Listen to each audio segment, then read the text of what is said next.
This is Creepy, a podcast dedicated to sharing the most famous, chilling, and disturbing creepypastas and urban legends in the world. Whether these stories truly happened or are simply fabrications is for you to decide. These stories may contain graphic depictions of violence and explicit language. Listener discretion is advised.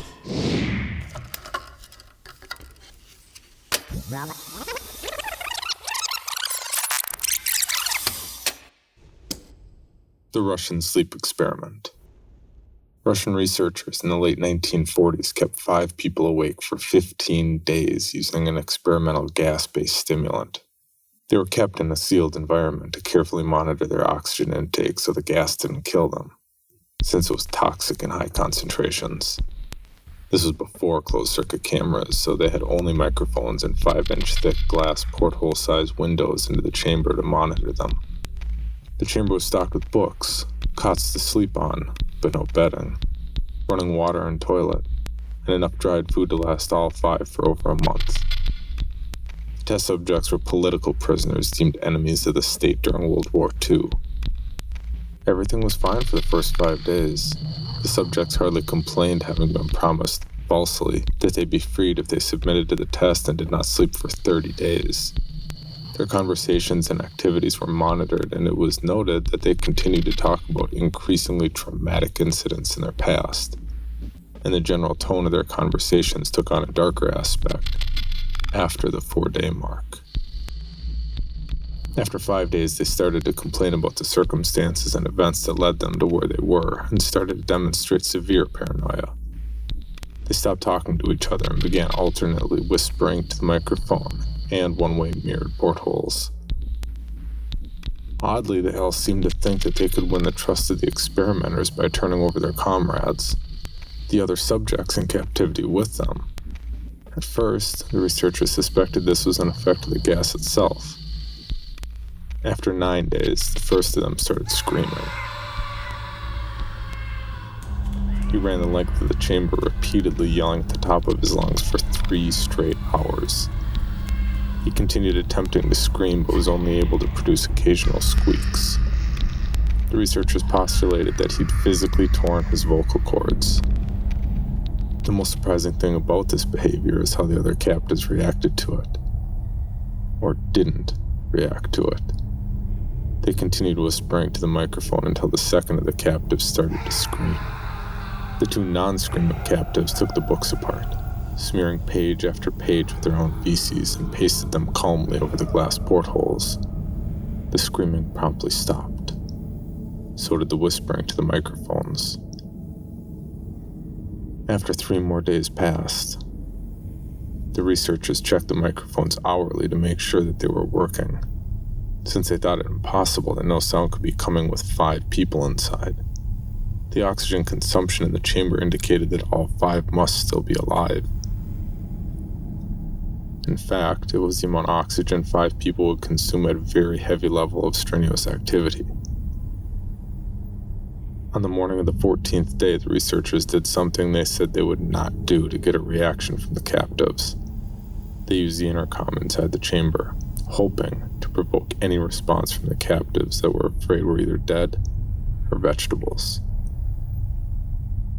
They announced, "We are opening the chamber to test the microphones. Step away from the door and lie flat on the floor or you will be shot.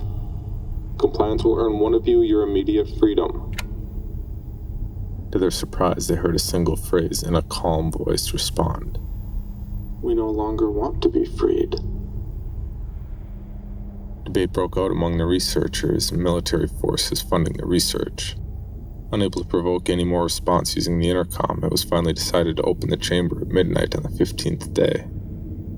The chamber was flushed with stimulant gas and filled with fresh air, and immediately voices from over the microphone began to object.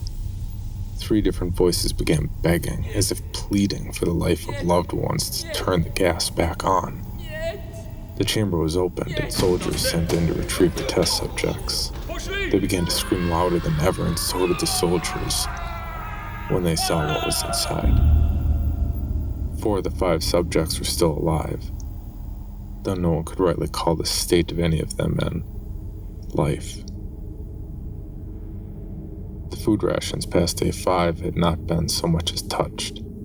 There were chunks of meat from the dead test subject's thighs and chest stuffed into the drain at the center of the chamber, blocking the drain and allowing 4 inches of water to accumulate on the floor.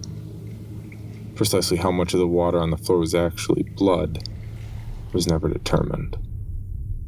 All 4 surviving test subjects also had large portions of muscle and skin torn away from their bodies. The destruction of flesh and exposed bone on their fingertips indicated that the wounds were inflicted by hand, not with teeth as the researchers initially thought. Closer examination of the position and angles of the wounds indicate that most, if not all of them, were self-inflicted. The abdominal organs below the rib cage of all 4 test subjects had been removed. While the heart, lungs, and diaphragm remained in place, the skin of most of the muscles attached to the ribs had been ripped off, exposing the lungs through the rib cage. All the blood vessels and organs remained intact. They had just been taken out and laid on the floor, fanning out around the eviscerated but still living bodies of the subjects. The digestive tract of all 4 could be seen to be working, digesting food. It quickly became apparent that what they were digesting was their own flesh that they had stripped off and eaten over the course of days. Most of the soldiers were Russian special operatives at the facility, but still many refused to return to the chamber to remove the test subjects. They continued to scream to be left in the chamber and alternately begged and demanded that the gas be turned back on, lest they fall asleep. To everyone's surprise, the test subjects put up a fierce fight in the process of being removed from the chamber. One of the Russian soldiers died from having his throat ripped out. Another was gravely injured by having his testicles ripped off and an artery in his leg severed by one of the subject's teeth. Another 5 of the soldiers lost their lives, if you count the ones that committed suicide in the weeks following the incident. In the struggle, one of the 4 living subjects had his spleen ruptured and he bled out almost immediately. The medical researchers attempted to sedate him, but this proved impossible. He was injected with more than 10 times the human dose of a morphine derivative and still fought like a cornered animal, breaking the ribs and arm of one doctor. His heart was seen to beat for a full 2 minutes after he bled out, to the point that there was more air in his vascular system than blood. Even after it stopped, he continued to scream and flail for another 3 minutes, struggling to attack anyone in reach and just repeating the word, "More," over and over, weaker and weaker, until he finally fell silent. The surviving 3 test subjects were heavily restrained and moved to a medical facility. The 2 with intact vocal cords continuously begged for the gas, demanding to be kept awake. The most injured of the 3 was taken to the only surgical operating room that the facility had. In the process of preparing the subject to have his organs placed back within his body, it was found that he was effectively immune to the sedative that they had given him to prepare him for the surgery. He fought furiously against his restraints when the anesthetic gas was brought out to put him under. He managed to tear most of the way through a 4-inch wide leather strap on one wrist, even through the weight of a 200-pound soldier holding that wrist as well. It took only a little more anesthetic than normal to put him under, and the instant his eyelids fluttered and closed, his heart stopped. In the autopsy of the test subject that died on the operating table, it was found that his blood had triple the normal amount of oxygen. His muscles that were still attached to his skeleton were badly torn, and he had broken 9 bones in his struggle not to be subdued. Most of them were from the force his own muscles had exerted on them. The second survivor had been the first of the group of 5 to start screaming. His vocal cords destroyed, he was unable to beg or object to surgery. He only reacted by shaking his head violently in disapproval when the anesthetic gas was brought near him. He shook his head yes when someone suggested, reluctantly, they try the surgery without anesthetic, and did not react for the entire 6-hour procedure of replacing his abdominal organs and attempting to cover them with what remained of his skin. The surgeon presiding stated repeatedly that it shouldn't be medically possible for the patient to still be alive. One terrified nurse assisting the surgery stated that she'd seen the patient's mouth curl into a smile several times, whenever his eyes met hers. When the surgery ended, the subject looked at the surgeon and began to wheeze loudly, attempting to talk while struggling.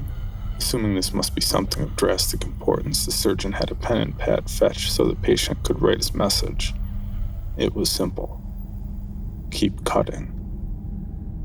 The other 2 test subjects were given the same surgery, both without anesthetic as well, although they had to be injected with a paralytic for the duration of the operation. The surgeon found it impossible to perform the operation while the patients laughed continuously. Once paralyzed, the subjects could only follow the attending researchers with their eyes.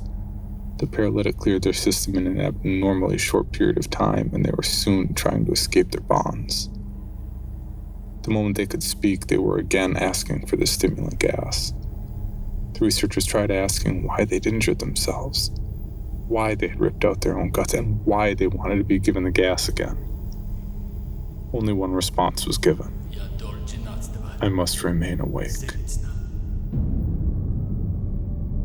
All 3 subjects' restraints were reinforced, and they were placed back into the chamber awaiting determination as to what should be done with them. The researchers, facing the wrath of their military benefactors for having failed the stated goals of their project, considered euthanizing the surviving subjects. The commanding officer, an ex-KGB, instead saw potential and wanted to see what would happen if they were put back on the gas. The researchers strongly objected, but were overruled. In preparation for being sealed in the chamber again, the subjects were connected to an EEG monitor and had their restraints padded for long-term confinement. To everyone's surprise, all 3 stopped struggling the moment it was let slip that they were going back on the gas. It was obvious that at this point all 3 were putting up a great struggle to stay awake. One of the subjects that could speak was humming loudly and continuously. The mute subject was straining his legs against the leather bonds with all his might. First left, then right, then left again for something to focus on. The remaining subject was holding his head off his pillow and blinking rapidly. Having been the first to be wired for EEG, most of the researchers were monitoring his brainwaves in surprise. They were normal most of the time, but sometimes flatlined, inexplicably. It looked as if he were repeatedly suffering brain death before returning to normal. As they focused on paper scrolling out of the brainwave monitor, only one nurse saw his eyes slip shut at the same moment his head hit the pillow.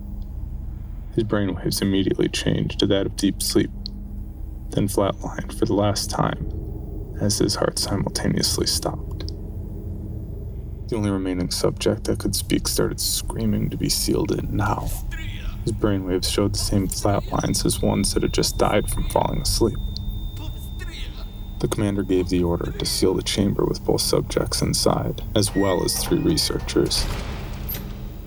One of the named 3 immediately drew his gun and shot the commander point blank between the eyes, then turned the gun on the mute subject and blew his brains out as well. He pointed his gun at the remaining subject, still restrained to the bed as the remaining members of the medical and research team fled the room. I won't be locked in here with these things. Not with you. He screamed at the man strapped to the table. What are you? He demanded. I must know.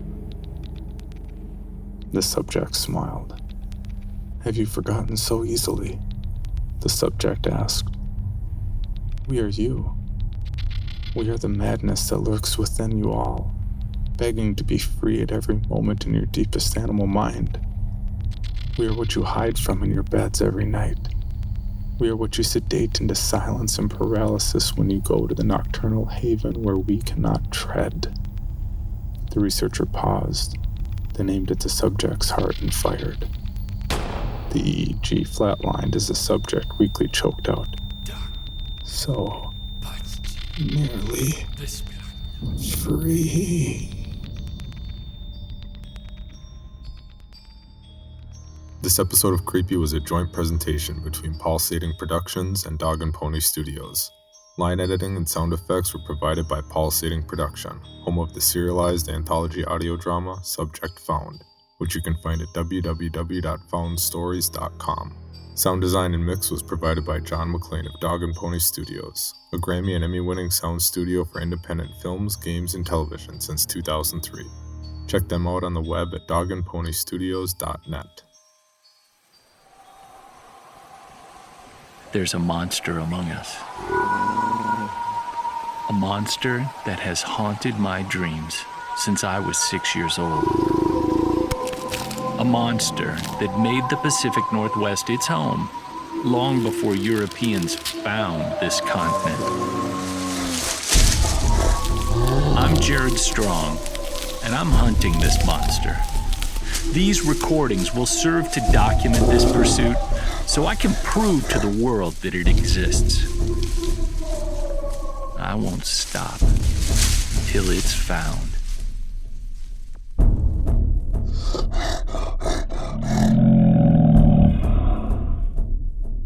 For more information, including pictures and videos of the stories told on this podcast, or to suggest stories for future episodes, please visit us at CreepyPod on Twitter, Instagram, and Facebook, or email us at creepypod@gmail.com.